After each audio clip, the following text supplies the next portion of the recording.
Good evening, everyone. It is my honor to be here with members of the House leadership, Leader Hoyer, Whip Clyburn, Assistant Speaker Catherine Clark, also with our managers for the impeachment, our lead manager Jamie Raskin, Diana DeGette, David Cicilline, Joaquin Castro, Eric Swalwell, Madeline Dean, and Joe Neguse. I think Ted Lieu and Stacey Pascal are in here electronically one way or another, but we're very proud that they have accepted the responsibility, a responsibility we did not think 1 week ago we would have. Today, in a bipartisan way, the House demonstrated that no one is above the law, not even the President of the United States. That Donald Trump is a clear and present danger to our country, and that once again, we honored our oath of office to protect and defend the Constitution of the United States. So help us God. And now, I sadly, and with her heart broken over what this means to our country, of a president who would incite insurrection, will sign the engrossment of the article of impeachment.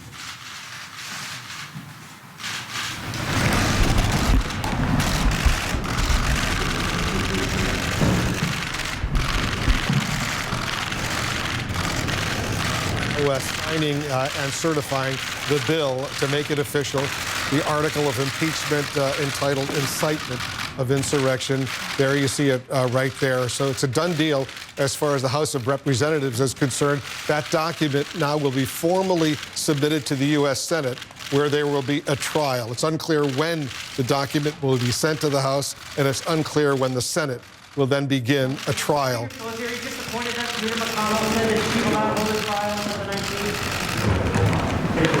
How long do you think the trial will last? When do you plan to sign the paperwork for the Senate? Response to McConnell tonight? Speaker Pelosi? All right, so you heard Armando Raggio try to get a question how long this trial might last. Couldn't hear her answer. But Dana, you covered Capitol Hill for a long time. It's a pretty dramatic moment, a signing ceremony like that, especially when it involves something that has never happened in American history before, a president impeached for the second time. It really is. And the speed with which the House did this, I mean, obviously the clock was working against them. The calendar was working against them when it comes to President Trump actually being a current president. He's only 1 week away from being replaced by the man who defeated him. But absolutely, as you said, this is history. This is a sad stain on the history of this country that a U.S. president is impeached not once but twice. And the fact that the vote that took place today had 10 people in the president's own party voting to impeach him, our Adam Levy, who was doing some research, confirmed that this is the most members of the president's own party who have done that. So the president made history in that way too. You know, he's certainly busting norms in many, many ways. Most of the things that we have been talking about over the past few months, at least, even more, are norm busting that he will be remembered for in very, very negative ways. And he will be infamous in many ways in history books. And, you know, that's not what Donald Trump wanted, but that's what he made for himself. Wolf. You know, Abby, I want to get your thoughts as well as we watch what's going on. It's, as we all have been saying, one of those moments that we'll always remember, and it happens exactly 1 week. As John King pointed out, 1 week ago, Wednesday, there was this insurrection led by this pro-Trump mob that stormed Capitol Hill. And 1 week from today, next Wednesday, the next president, the next vice president of the United States will be sworn in, and there will be a new administration. 2 weeks in American history that I think will live on forever. And in so many ways, just watching Nancy Pelosi sign that document today, you're reminded that this is happening because one branch of government, the executive branch, incited a mob of people to attack another branch of government. That's a really extraordinary thing, and one that really doesn't have a precedent. I think it's sobering in so many ways to see members of Congress. This is not just about ethical conduct or political conduct that they find inappropriate. These were people who lived through an attack on their lives, who were running for their lives and fleeing people who were chanting, you know, hang Mike Pence and seeking to kill Nancy Pelosi in the congressional chambers. It cannot be, forgotten that that is just a shocking. That was a shocking act that we all witnessed here a week ago, and it's resulted in record time in the impeachment of a president for a second time.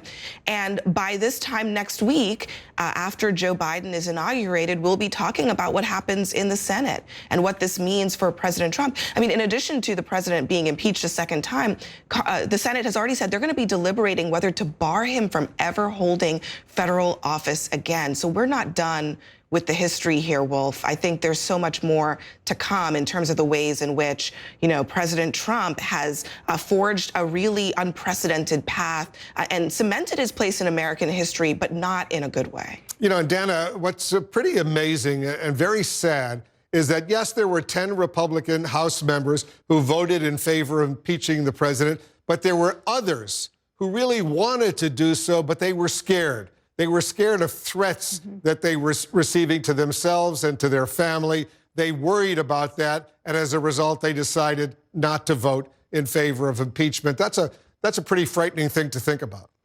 There were some who voted that way. At least they're saying so because of threats to their security. But let's be clear, Wolf. Most people who voted against impeachment did so because their fear was of losing their power. Their fear was of the people who are in their base, in their communities, in their constituencies, who are absolute supporters of President Trump and believe all of the things that he has been telling them for the past 2 months that are lies about this election, and the conservative media that has bolstered all of those lies.